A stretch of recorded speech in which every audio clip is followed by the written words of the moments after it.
Bon alors Mirko, si je te dis grammaire des langues slaves, quel est le premier mot qui te vient à l'esprit? Déclinaison. C'est horrible. J'y comprends rien aux déclinaisons. Il y en a au moins 1000. C'est impossible à apprendre et ça n'a aucune logique. Ah mon pauvre, c'est vrai que c'est pas facile à comprendre ni à apprendre quand on vient d'une langue sans déclinaison comme le français actuel. Tâchons donc d'y voir plus clair.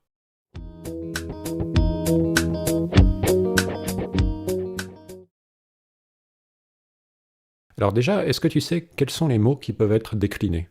Les noms? Très bien. Et ensuite? Ah, peut-être les adjectifs aussi. Oui, et... Quoi, il y en a encore? Je sais pas, les verbes. Ah non, les verbes ça se conjugue, ça ne se décline pas. Mais c'est vrai que conjugaison et déclinaison sont deux formes de flexion du mot. Je sais pas alors. Bon, il reste les pronoms bien sûr, et aussi les numéros. Et les autres catégories de mots, les adverbes, les prépositions, les conjonctions, les interjections, ce sont des mots sans flexion, c'est-à-dire des mots invariables. J'en profite d'ailleurs pour préciser qu'il n'y a pas d'article, ni défini ni indéfini, dans les langues slaves. Bon d'accord, du coup on peut décliner les noms, les adjectifs, les pronoms, les numéros. Mais ça veut dire quoi de décliner? J'ai jamais trop compris. Bonne question en fait. Pour faire simple, un mot déclinable, c'est un mot dont la terminaison ou la forme change en fonction du cas avec lequel ce mot est utilisé dans la phrase. En gros, chaque cas correspond à une fonction grammaticale du mot. C'est-à-dire que si le mot est sujet, eh bien, il sera mis à un cas différent que s'il est objet direct. Et ce cas sera lui-même différent que si le mot est objet indirect. Et ainsi de suite. Compris? Ouais. Mais c'est super dur à s'en souvenir en fait. Il y a tellement de fonctions possibles. C'est quoi déjà le cas du complément circonstanciel de temps? Bon, n'allons pas trop vite en besogne quand même, Mirko, là. Je vais t'expliquer tout ça en partant du début. Bon ok, mais fais vite, hein. Moi je dois retrouver ma mère dans 1 heure. Elle m'a invité à prendre le thé. Apprendre le thé. Oui, on va au salon de thé qu'elle aime bien, mais c'est pas tout près, il faut prendre le bus et tout. Oui, bon, ça prendra le temps qu'il faut, hein. Moi j'ai un cours à faire. Si l'on prend l'échantillon de langues slaves auxquelles nous sommes habitués, c'est-à-dire le polonais, le slovaque, le tchèque, le slovène, le croate et le serbe, alors il y a, en fonction des langues, 6 ou 7 cas. Selon la langue qui nous est la plus familière, ces cas sont classés dans un ordre légèrement différent. Et comme dans mon cas c'est le tchèque qui m'est le plus familier, j'utiliserai l'ordre des cas du tchèque. Et oui, je m'appelle Bohumil, je vous rappelle, et Bohumil, c'est un prénom tchèque. Nous avons donc le nominatif, le génitif, le datif, l'accusatif, le vocatif, sauf en slovaque et en slovène où le vocatif n'existe pas. Nous avons ensuite le locatif et l'instrumental. Si vous avez fait du latin ou de l'allemand, certains de ces cas vous sont déjà plus ou moins connus, et d'autres sont pour vous tout à fait nouveaux. Mais bien sûr, dans les langues slaves, leur usage diffère un peu par rapport au latin ou à l'allemand. Ok, et du coup c'est quoi tous ces cas? À quoi ils servent?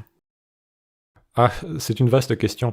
En théorie, et je dis bien en théorie, avec un cas, on peut exprimer une fonction grammaticale sans avoir à utiliser de préposition, car en effet, la forme des mots déclinés est une information suffisante pour nous donner la fonction que le mot occupe dans la phrase. Pour le moment, on se contentera de voir les cas un par un et de donner leur fonction principale. Gardez cependant à l'esprit que la plupart de ces cas ont des fonctions secondaires que l'on verra dans d'autres vidéos. Il y a déjà le nominatif, et le nominatif, c'est le cas du sujet. Ça veut dire que quand un mot déclinable est le sujet d'une phrase, il se met au nominatif.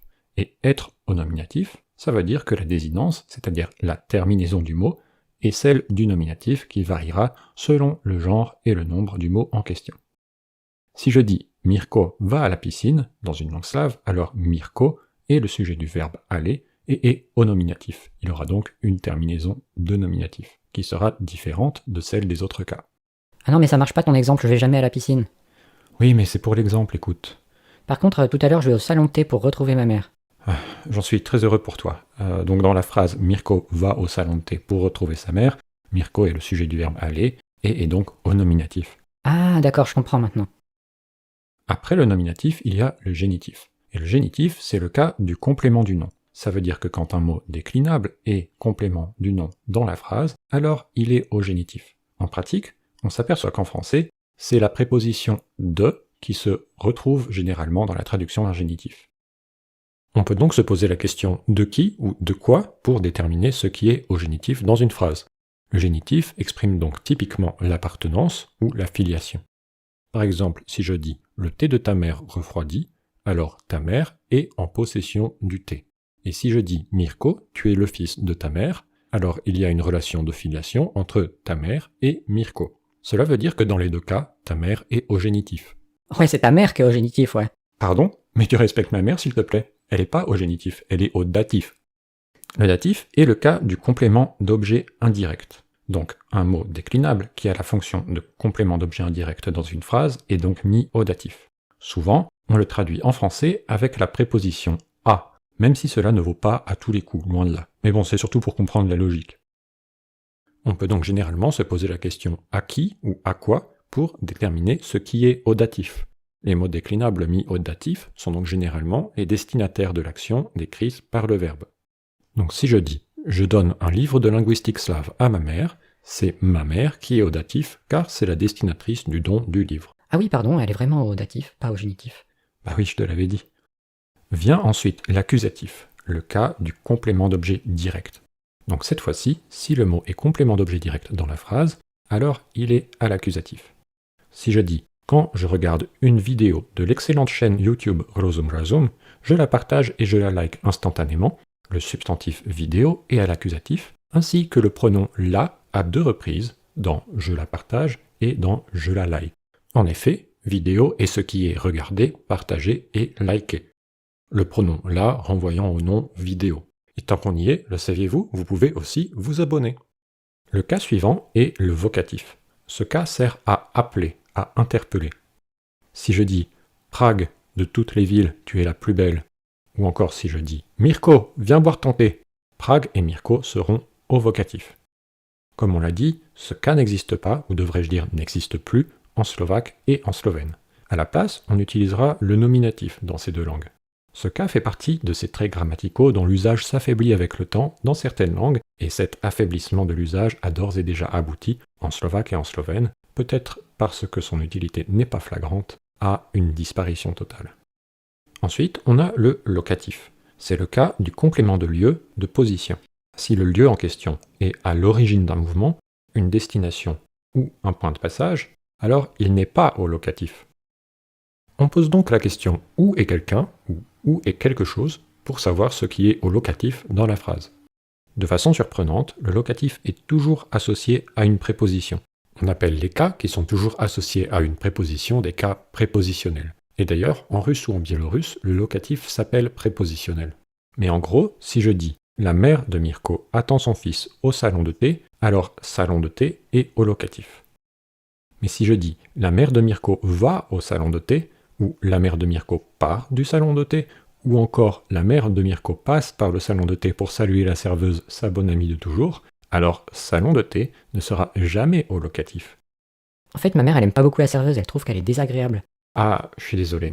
Bon, l'exemple n'est pas bon, mais il fonctionne quand même. Mais par contre, je comprends pas, si salon de thé n'est pas au locatif dans ces cas, alors c'est quoi qui est utilisé à la place? Ah, ça c'est une bonne question. Je reviendrai sur ce point. Et enfin, on en arrive au dernier cas, qui est l'instrumental.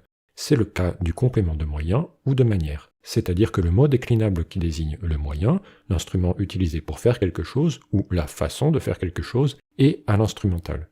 Petite précision, en slovène, l'instrumental ne peut pas être exprimé sans préposition, alors que les autres langues le permettent.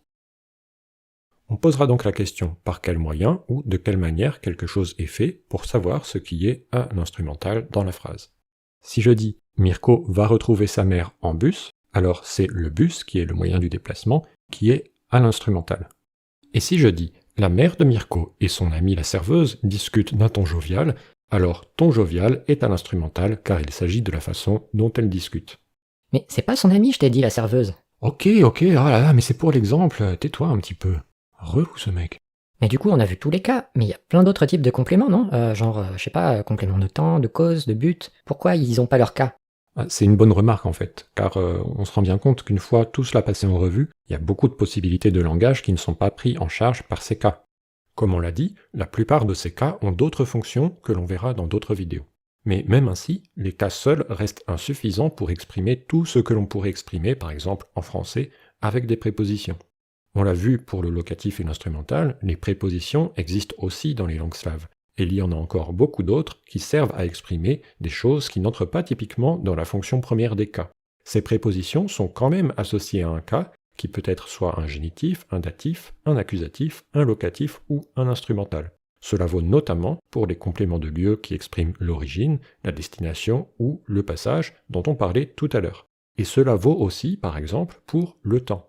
Et avant de partir, j'ai une petite question pour vous. Est-ce que vous connaissez une ou plusieurs langues qui utilisent des cas? Et si oui, est-ce que vous trouvez l'usage de ces cas difficile? N'hésitez pas à me donner des détails sur la nature de ces difficultés. Mais sinon, c'est tout pour cette vidéo. N'hésitez pas à vous abonner, à liker, à commenter, à partager. Et si vous voulez nous soutenir, c'est sur patreon.com/roserazum. Allez, sur ce je vous dis bisous et à bientôt. Bon, j'y vais, moi je vais être en retard. Oui, c'est ça, va rejoindre ta mère. Et ici, ta mère est à l'accusative dans cette phrase. Ah, c'est ça, hein, à bientôt, salut.